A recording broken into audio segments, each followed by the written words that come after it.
tout le monde. Eh bien, il pleut ici, au pont du Gard.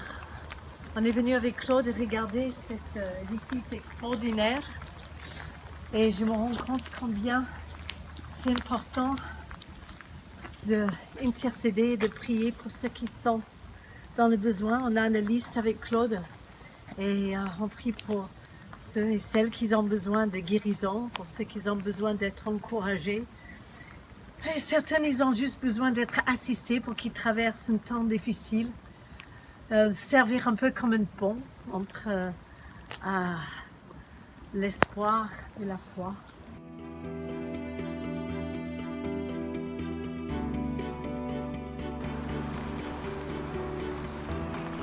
Eh bien voilà, nous sommes en route pour Carcassonne pour avoir un week-end avec l'église Les Sarments que nous visitons une fois dans l'année. Et puis nous avons décidé de prendre un jour là sur le chemin visiter ce formidable édifice, le pont du Gard. Waouh! On s'était dit qu'on aimerait pouvoir le voir de plus près. Alors ça tombe un jour où il pleut évidemment, mais bon, ça ne lève pas son charme à ce coin.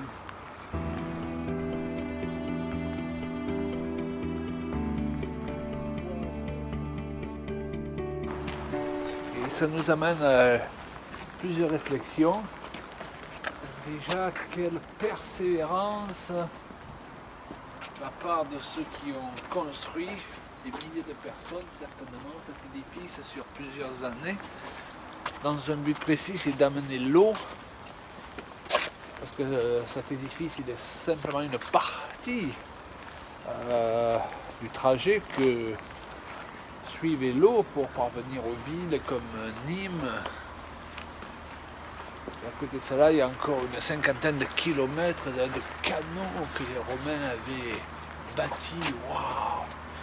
Donc, il faut s'émerveiller devant la persévérance, la ténacité des hommes lorsqu'ils ont un projet en tête, et que si des personnes sont capables de faire ça pour acheminer de l'eau qui est la source de leur vie, à plus forte raison, nous qui sommes des chrétiens et qui connaissons une autre source de vie éternelle, qui est Jésus, qui est le message de l'Évangile, combien nous devons apprendre à nous unir, à être persévérants pour construire et faire avancer le royaume de Dieu. Voilà, quelques réflexions que nous inspire un tel édifice.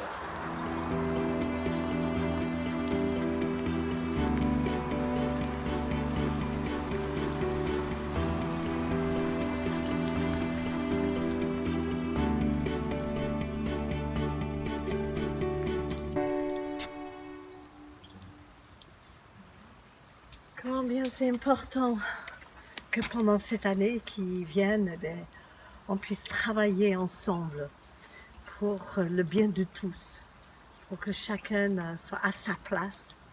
Et je sais deux choses que j'ai vraiment reçues pour cette année, c'était que c'était une année de positionnement.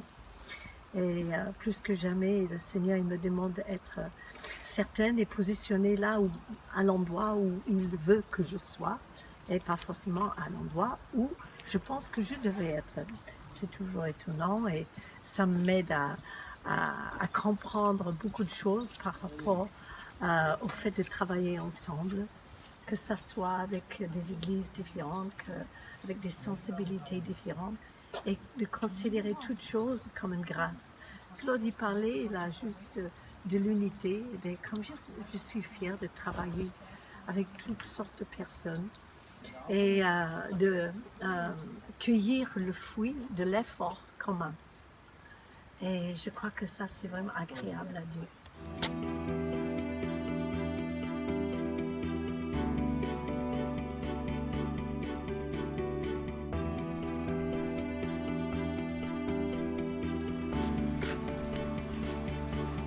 Et nous comprenons pourquoi le diable fait tant d'efforts pour diviser les chrétiens, les empêcher d'être unis dans des projets communs, parce qu'il sait qu'il règne dans la division, il sait qu'il nous empêche d'atteindre des objectifs puissants en nous divisant.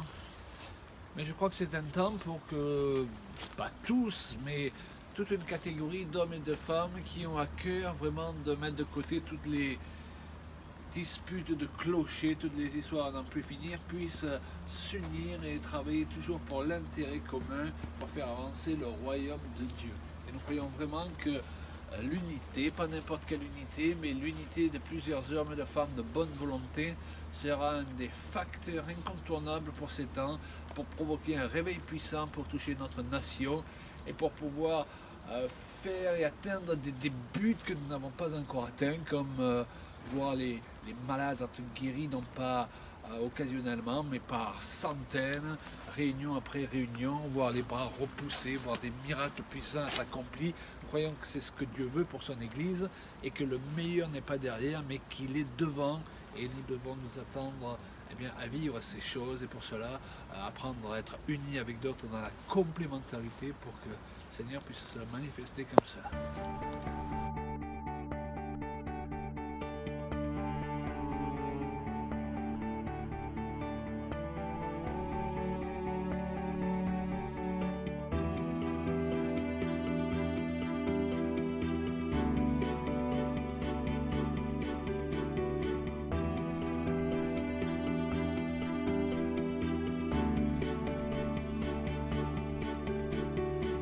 On a une super vue à partir de cette position là, Ouais, Julia, c'est sur le vraiment, pont. Hein? c'est magnifique. Et là, ça s'est arrêté de pleuvoir et les couleurs sont juste magnifiques.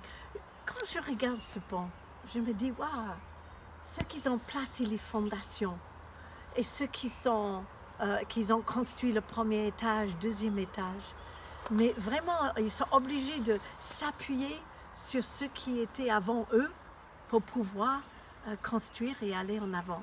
Et je crois que l'Église, c'est un peu comme ça, non? Oui, au Enfin, niveau nous, des générations, on s'appuie sur ce que d'autres ont fait avant nous. En fait, chacun de nous, on est là, on construit quelque chose selon ce que le Seigneur nous montre à faire dans notre vie.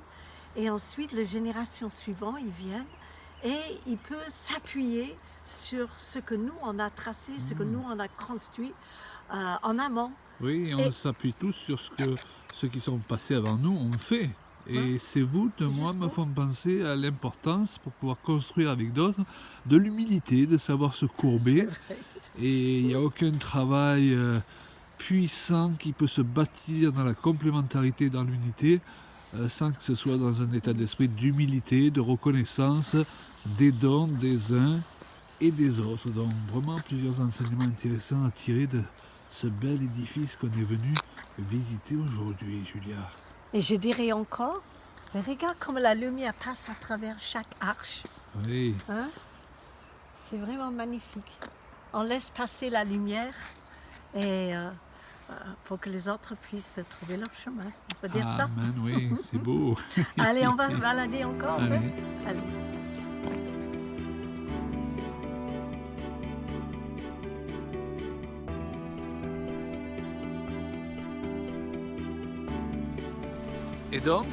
Et donc, en fait, le fait qu'on travaille ensemble et que, comme ces arches, on tient celui qui est à côté, eh bien, ça fait une sorte qu'on est plus fort et on arrive à supporter le poids de servir Dieu ensemble. Et on s'entraide. Et à supporter ensemble le poids de l'eau et je dirais même de l'onction que Dieu veut faire couler à travers nous. Hein? Ouais. Mais seule cette onction risque de nous détruire. C'est une réflexion intéressante là aussi que peut nous apporter ce bâtiment. On a besoin de se soutenir les uns les autres. Et spécialement dans le couple d'ailleurs. Aussi.